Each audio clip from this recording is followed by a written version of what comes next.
Greetings! In today's video, I have the third showcase of the products of Rigel Dynamics. The first ship I am to show is the Stingray Mark IV. This is an interceptor.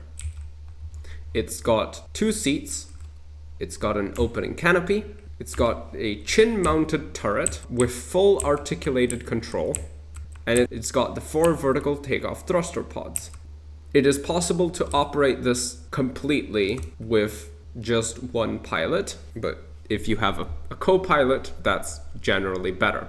It has double shields, which makes it relatively durable, and let's just go. So it's an evolution, not necessarily an upgrade, but a side grade from the Stingray's original form factor. It has more fine control over your options as to what it's up to, but unfortunately that means that it's also more complex to control because it has just more buttons. It has big lights that are just big lights. They're very useful. This is its VTOL mode. As you can see, the thruster pods do some vectored thrust in this configuration, and if I need to slow down, they also do that as well. In this configuration, the primary seat, which is the one I'm seated in, has mouse buttons configured to ascend and descend, and I have control over the main chin-mounted turret, I have control of the shields, and over the weaponry on the turret. Transitioning into essentially plane mode, the proper flight mode, the vectored thrust becomes far more aggressive in its assistance of which direction you're flying in. And there is no ascending and descending controls, so all of the mouse buttons get freed up to have full control over the weaponry, which is the chin-mounted turret and the integrated forward-facing fixed munitions. Of course, with a co-pilot, keeping weaponry active while being in VTOL mode, while flying in regular flight mode, etc. is all a lot easier and recommended to fly that way. Next in line is the Herring Mark IV. This instead, where the Stingray is more of an interceptor vehicle, the Herring is more of a light fighter. It doesn't have any shields, but it has a fair amount of weaponry, and it is essentially meant to protect capital ships from smaller arms fire or smaller enemies that might attempt to get into blind spots and so on. There's not too much to it other than I used the VIP seat for the first time. It has very interesting lighting in the front, very effective lighting, I would say. It does the job. It's got a whole bunch of thrusters in all directions. It's relatively fast. It's not as fast as the Stingray, but it does hold a pretty good pace, and it's sufficiently maneuverable to be able to dogfight. It will not survive much, but there will be multiples of it acting in coordination in order to fend off attacks around larger capital ships. So that's its function.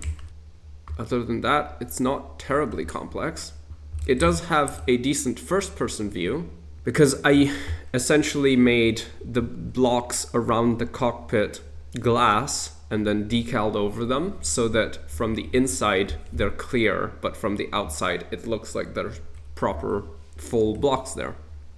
The next ship is called the Pike. It is sort of an evolution of a previous gunship that I made. However, I do believe that I'm going to make an evolution of this one in the future. Probably not the near future, but I will make an evolution of this because its control scheme on this one is very twitchy and it's not the best to fly. It has a good amount of shields, it has a lot of control surfaces and redundancies, which means that you can shoot out pieces of it and the pilot will not lose that much control. It's very agile, and even almost too agile for its own good. And it goes a decent speed. It does fly pretty fast. It has, again, clear canopy with 2 seats, which can indeed open. It has its fold-up landing gear, which I showcased when it took off. It has its shields. And as for weaponry, it has its chin-mounted full range of motion turret that can be accessed independently for shooting. And it has, well, the main weaponry, the main forward-facing fixed weaponry, which is just a bunch of rockets and guns. So in that configuration, it's very similar to my previous gunship. And just to cap it off, I can showcase the folding out of the landing gear to land. And there it is. It's a pretty mean ship. It's a mean looking ship, at least. It has the big spotlights out in the front so that they can illuminate the world. And yeah. Next in line is the Sealion Mark IV. This is a definite large improvement over the Sealion Mark I. First of all, to point out is the speed is blinding. The speed is absolutely hysterical on this machine. The Sealion Mark I had a series of issues. First of all, its control surfaces were too condensed and localized, which meant that if you got lucky with your shots and shot out just one of them, the ship became essentially uncontrollable. So I've distributed the control surfaces in the back. They're very spread out and with a large amount of redundancies. The second issue was the seat was way too out in front. It was literally the tippy top of the nose of the ship. Therefore, the seat had tendency to get destroyed quite easily in combat if facing people head on. That's been remedied. The seat is now integrated on the inside of the vehicle, and I've added a large amount of shields in order to maintain this as protected as possible for the longest amount of time.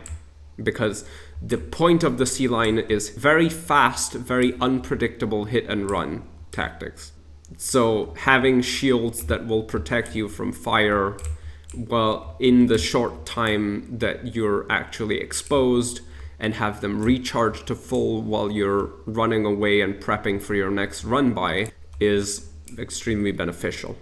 The other issue with the Sealion was essentially when attempting to yaw at high speeds, you would lose control over the ship.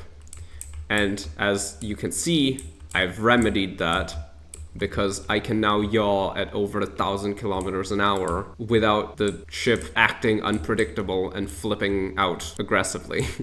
Which means I have finer control over where I'm going, and I can maintain higher speeds in turns if I need to. If I need to completely stop, I can just hold the button down, turn myself sideways, and I've basically come to a full stop. I'm still traveling at 200 kilometers an hour, but it's nothing in the face of the 1,300 that I could be traveling in a straight line, right? Because the speed on this is blinding. And lastly, obviously not least, is its weaponry. It has a series of blasters in the nose and obviously 5 rocket launchers, which is not as many as the 6 that it could be. I've hit the border of the map because, again, blinding speed. It's not as many as the 6 that it could be, but I was working with it for a long time to ensure that there was no way the blasters or the rocket launchers could break the nose of my ship, or worse, impact the shields and break other more important parts than the nose. And I found this solution where I essentially have these 5 rocket launchers all the way in the front, as far forward as possible, and they work really well. It's become an extremely effective weapon. The Sealion Mark I was a very effective weapon, and with this ship being an improvement upon it, I am extremely happy with the result that I've obtained. The next ship in line is the Amberjack. The explanation for this one is pretty interesting. During our roundtable cargo operation, we had a slight issue where containers fell to the bottom of the ocean. In that video, I had to outfit my Argo mole in order to have underwater propulsion and an underwater seat, so that I could come underneath here and pick up the containers that had sunk. As you can see, this won't be a problem anymore, as I've outfitted the amberjack with all of those capabilities, and I'm not gonna have to rely on any retrofit improvised solutions on the spot in the future if I need to pick out cargo that's sunk to the bottom of the ocean, which, you know, is very helpful. Now, the issue with the amberjack is also its strength. It has a large amount of controls.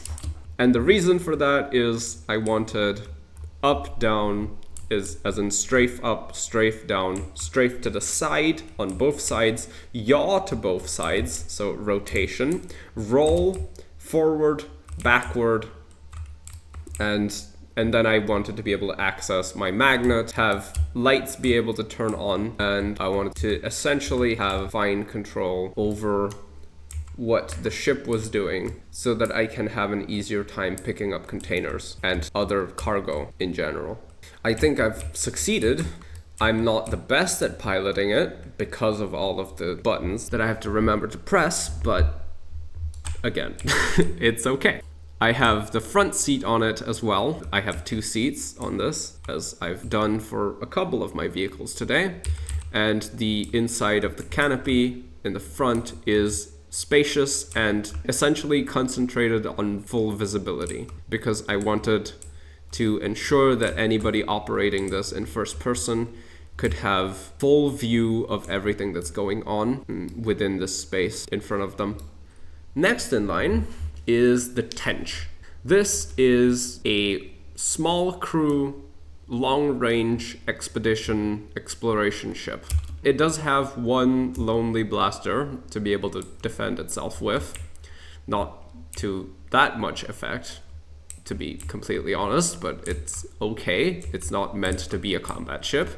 It's got very good controls. It's not the most maneuverable or the most responsive, but again, it doesn't have to be.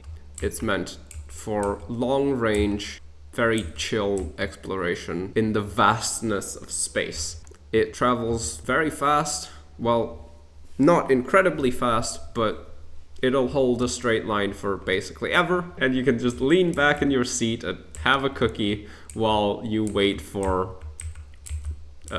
stuff to happen. While you wait for your ship to arrive to destination. The tench has a sort of cargo variant, which has these little pods on the side. And these essentially are meant to be supply drops, either for the inhabitants of the ship itself, or if supplying cargo to any operation that has already started but requires some assistance. So, as you can see, they stop themselves in the air thanks to stabilization in all directions, and then they will slowly descend. This happens even in space. I have programmed it so that the descent happens even in 0G. So basically, whatever angle you're approaching at, whatever direction you're approaching from, they will stabilize themselves on the horizontal axis and stop, and then they will descend at a constant 12-ish kilometers an hour with this plume of smoke that will allow whoever's receiving the cargo drop to know exactly where their goodies have been delivered. And there you go. This has been the 3rd showcase of Rigel Dynamics products. I hope you've enjoyed. Thanks for watching, and I will see you in the future.